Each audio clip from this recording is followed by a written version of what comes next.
welcome to History Now. We're your hosts. I'm J.R. Pisker. I'm Cassidy Gibson. And I'm Shauna Rustai. Thank you for joining us. Today we will be covering the Russian Revolution, also known as the Bolshevik Revolution, which occurred between 1917 and 1921. Let's start off with some background to the Russian Revolution. Shauna, take us off. Thanks, JR. The Revolution of 1905 was largely unsuccessful, and World War I shone a light on Russia's financial, political, and military problems. The Tsar became weaker, and the military lacked the resources to be effective. Tsar Nicholas II's wife, Alexandra, regarded Rasputin, a Siberian peasant, as a holy man because he could stop the bleeding of their hemophiliac son. Rasputin became very influential and interfered with government affairs. The people did not like this. They questioned the leadership of the Tsarist regime. Due to growing discontent within all social classes, including the aristocracy, Rasputin was assassinated in December of 1916. Now on to Cassidy with the March Revolution. Thanks, Shauna.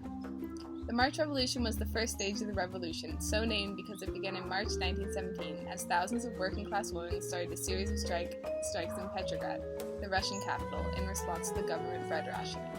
These women marched with slogans like "Peace and Bread" and "Down with the Autocracy." They were joined by other workers, beginning a general strike that shut down all the factories in the city by March 10th. Nicholas ordered his soldiers to end the protest, but many ended up joining the protesters themselves. The Duma legislature met on the 12th after it was clear the Tsar was no longer in control of the situation. The Tsar was abdicated on March 15th, the same day a provisional government was formed.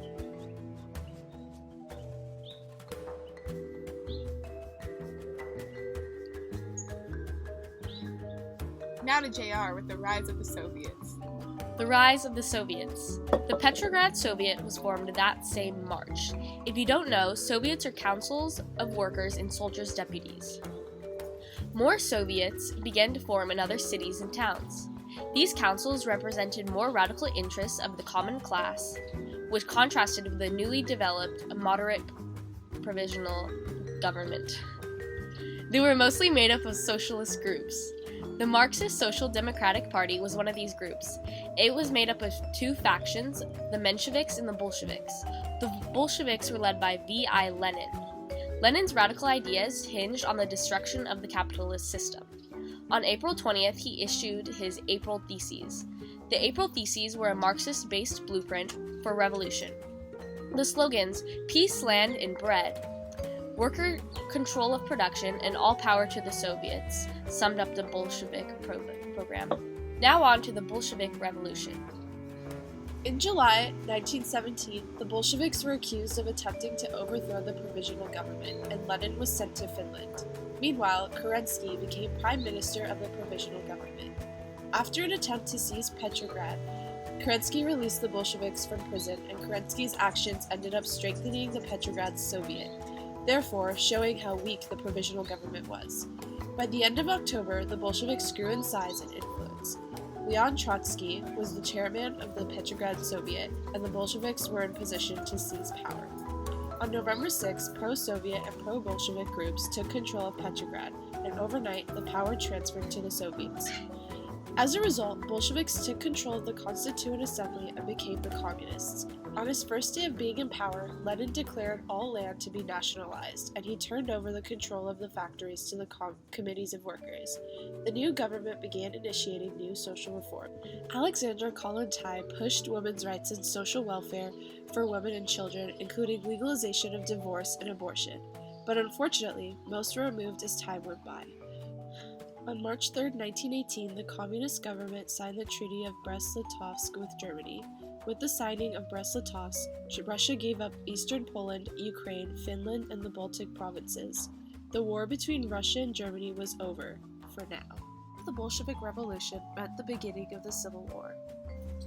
The Civil War lasted from 1918 to 1921. Despite the end of Russia's major involvement in World War I, power struggles and opposition to Bolshevik leadership led to war. This opposition stemmed from many fronts, including but not limited to Mensheviks and social revolutionists. The Bolsheviks, or the Red Army, fought against the white anti-Bolshevik forces. Attacks from other territories such as Ukraine and the Baltic states contributed to the fighting. Gradually, the Red forces under Trotsky began to overpower the White Army. How, you may ask? For one thing, the white forces were not cohesive.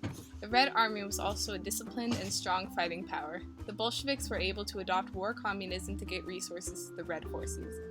War communism is the nationalization of banks and industries during wartime to ensure adequate supplies and resources for the army. The Red Terror instituted by the Bolshevik secret police, the Cheka, was another instrument that ensured the cooperation of the people through fear of the consequence of rebellion. By 1921, the white forces were largely defeated and communist control reestablished. The Soviet Union was a bureaucratically centralized state dominated by a single party. But you can't have a large-scale revolution without international effects. Effects of the Revolution. The Russian Revolution opened a door for Russia to enter an industrialized stage. Prior to the revolution, Russia was a nation that depended solely on agriculture. Also, the revolution had international consequences. After Lenin's government immediately pulled out of World War I, it changed the balance of forces of the remaining powers. Many other countries were threatened at a possibility of a revolution in their own lands and also viewed communism as a dangerous threat, so they tried isolating the Soviet Union as much as possible. For instance, the United States sent troops into Russia to prevent chaos from spreading beyond Russian boundaries. The Russian Revolution resulted in the formation of the USSR. It also divided the world into two factions, communist and capitalist. Thanks for watching!